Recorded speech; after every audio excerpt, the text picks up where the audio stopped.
Assalamualaikum warahmatullahi wabarakatuh. Innal hamdalillah nahmaduhu wa nasta'inuhu wa nastaghfiruh wa na'udzu bihi min shururi anfusina wa sayyiati a'malina. Man yahdihillahu fala mudilla lahu wa man yudlil fala hadiya lahu. Ashhadu an la ilaha illallah wahdahu la syarika lahu وأشهد أن محمدا عبده ورسوله لا نبي بعده. اللهم صل وسلم وبارك على عبدك ورسولك محمد النبي الأمي وعلى آله وصحبه أجمعين. أما بعد فأوصيكم ونفسي بتقوى الله فقد فاز المتقون.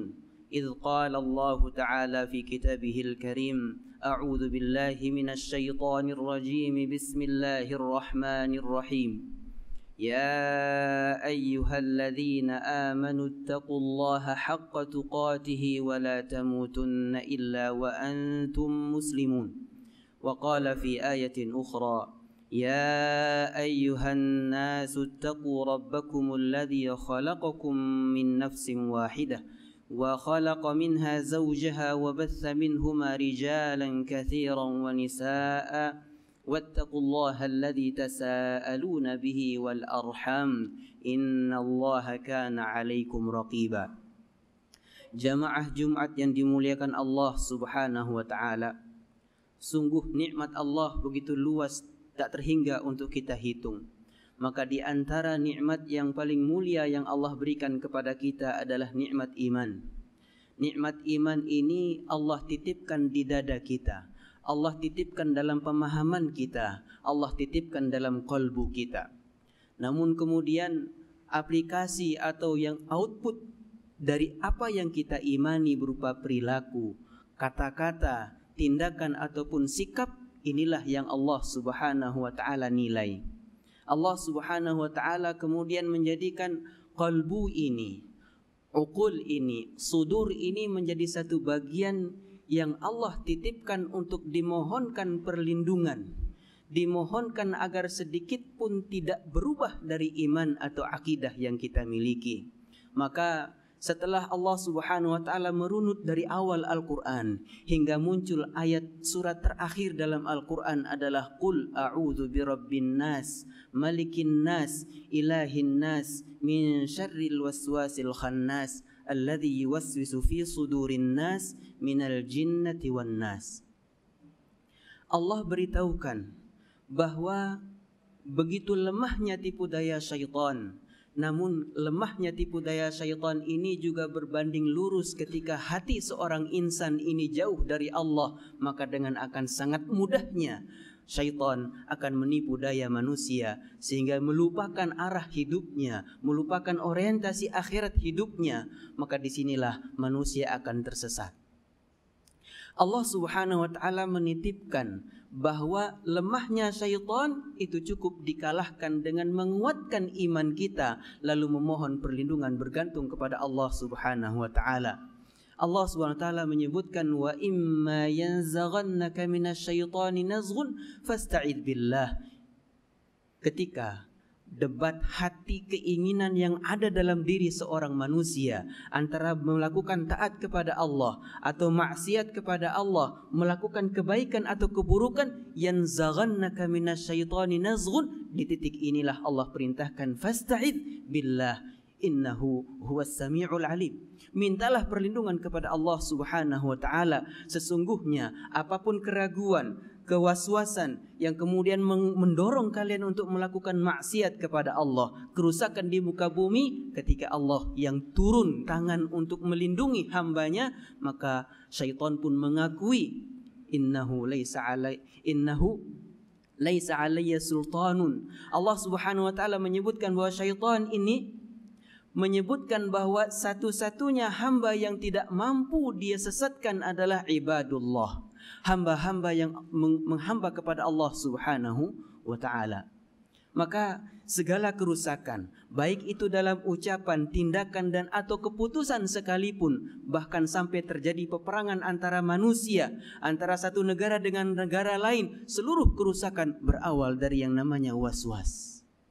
Bahkan Nabiullah Musa alaihi salam ketika memukul seorang Bani Israel, seorang orang Qibti yang Nabi Musa ini membela keluarga atau yang dari klannya Bani Israel tanpa sengaja dan tidak dituju akan matinya orang ini, terbunuh oleh Nabi Musa. Nabi Musa segera mengatakan, inna hadza min amali syaitan. Ini adalah tidak terlepas dari dorongan syaitan. Jamaah Jumat yang dimuliakan Allah Subhanahu wa taala, wawasan tentang syaitan dalam hidup kita, bahkan kita seorang mukmin mungkin begitu jauh dan rentan untuk berubah dari apa yang diinginkan Al-Qur'an. Karena kita dicekoki dari kecil bahwa syaitan itu tidak terlepas dari genderuwo atau semua tontonan-tontonan yang sifatnya hantu, bahkan kita lupa bahwa syaitan itu bisa muncul dari diri kita.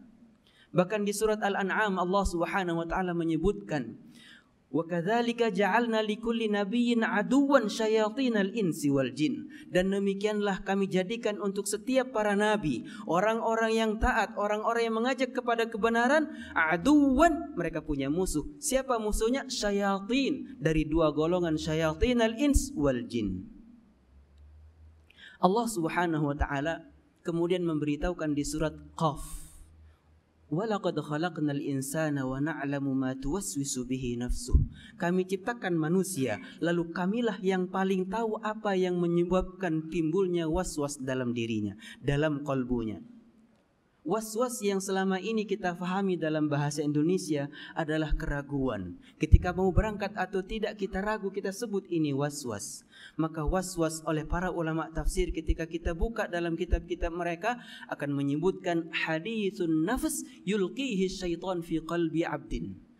Was-was adalah dialog dalam, dialog internal diri seorang manusia yang ini dilemparkan, dihempaskan oleh syaitan. Jika kemudian was-was ini, ajakan, kecenderungan, pikiran untuk melakukan maksiat kepada Allah Subhanahu wa taala, maka disebut was-was, dan ini asalnya dari syaitan. Kalau kemudian hadisun nafs, dialog yang ada dalam diri kita, di saat kita melihat sesuatu yang itu menggerakkan diri kita untuk melakukan sesuatu tindakan ataupun ucapan, jika kemudian yang terjadi ini adalah dialog kebenaran, kebaikan, mendorong kita kepada Allah Subhanahu wa taala dalam ketaatan, maka bahasanya bukan was-was akan tetapi disebut dengan ilham. Rasulullah sallallahu alaihi wasallam menjelaskan dalam hadis yang kemudian setiap kita terlahir didampingi oleh qarinun minasyaitan wa qarinun minal malaikah. Di saat Allah Subhanahu wa taala menyebutkan min syarril waswasil khannas, dari keburukan dalam waswas yang kemudian bentuknya dia datang dan pergi, datang ketika kita lemah jauh kepada Allah, dari Allah Subhanahu wa taala. Di saat kita kemudian maksiat kepada Allah Subhanahu wa taala, begitu ringan ajakan-ajakan ini muncul untuk maksiat kepada Allah. Jamaah Jumat yang dimuliakan Allah Subhanahu wa taala. Maka syaitan yang Allah Subhanahu wa taala ciptakan kemudian menjadi pendamping manusia untuk terus mendorong dan berusaha menyesatkan seorang hamba kepada Allah, pun kemudian mengakui di akhirat kelak. Ketika Allah Subhanahu wa taala menggambarkan wa qala asy-syaitan lamma qudiyal amr, dan syaitan yang selama hidup di dunia ini telah menyesatkan begitu banyak manusia lalu terjerumus ke dalam neraka. Syaitan mengakui. Wa qala asy-syaitan, syaitan berkata, lamma qudiyal amr, di saat seluruh urusan putusan amal itu diputuskan. Syaitan mengakui, innallaha wa'adakum wa'dal haqq, sesungguhnya Allah telah menjanjikan kepada kalian wahai seluruh manusia dengan janji kebenaran. Wa wa'adtukum, dan aku juga menjanjikan kepada kalian, fa'akhlaftukum, lalu aku tinggalkan kalian. Disinilah kemudian syaitan mengakui bahwa dia tidak punya peran untuk memaksa seorang hamba ini maksiat kepada Allah. Wa ma kana liya 'alaikum min sultan, aku tidak punya kuasa untuk memaksa kalian wahai manusia. Illa an da'autukum fastajabtum li, kecuali aku hanya mengajak tapi kemudian kalianlah yang memenuhi ajakanku. Kalau kita membuat ilustrasi, jika seorang di antara kita mengenakan pakaian bagus, baru putih bersih, lalu kemudian berdiri di dekat selokan, dia turun ke selokan kemudian terjerumus di dalam kotoran yang begitu membuat aroma dan warna pakaian yang tadinya bersih ini berlumur kotoran. Lalu dia mengadu kepada seorang petugas keamanan.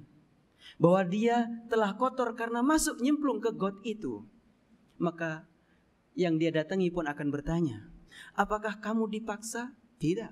Apakah kamu diancam sehingga masuk terjerumus ke dalam got itu? Tidak. Apakah kamu di bawah ancaman? Tidak.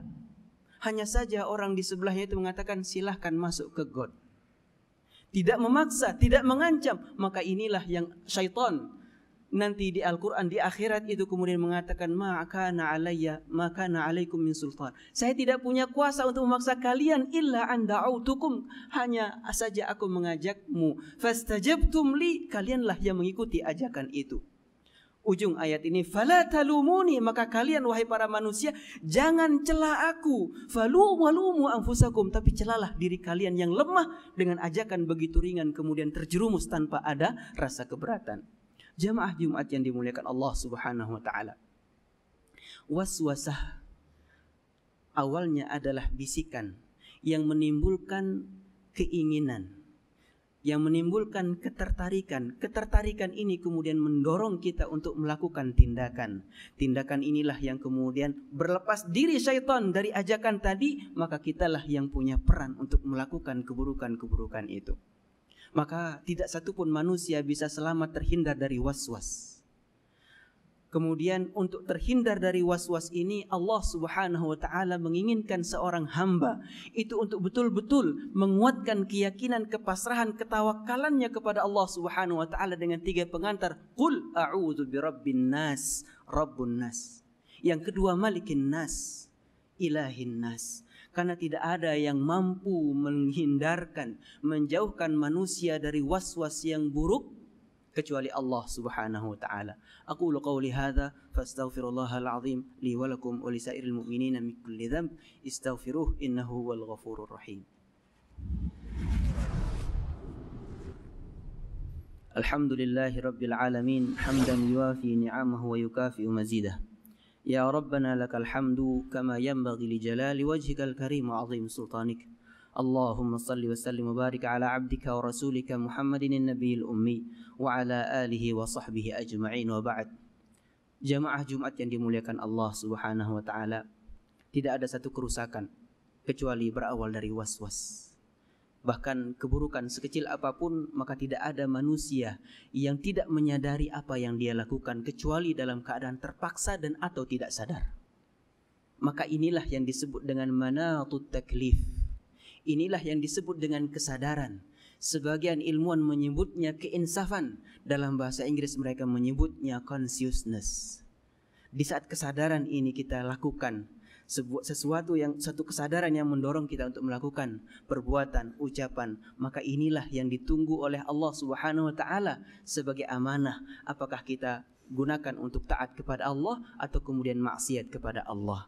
Adik-adik kita, anak-anak kita yang belum masuk usia balik secara usia kronologis fisik mereka belum sampai pada usia balik, lalu kemudian akal mereka akan ditunggu sampai berada pada titik yang disebut dengan aqil.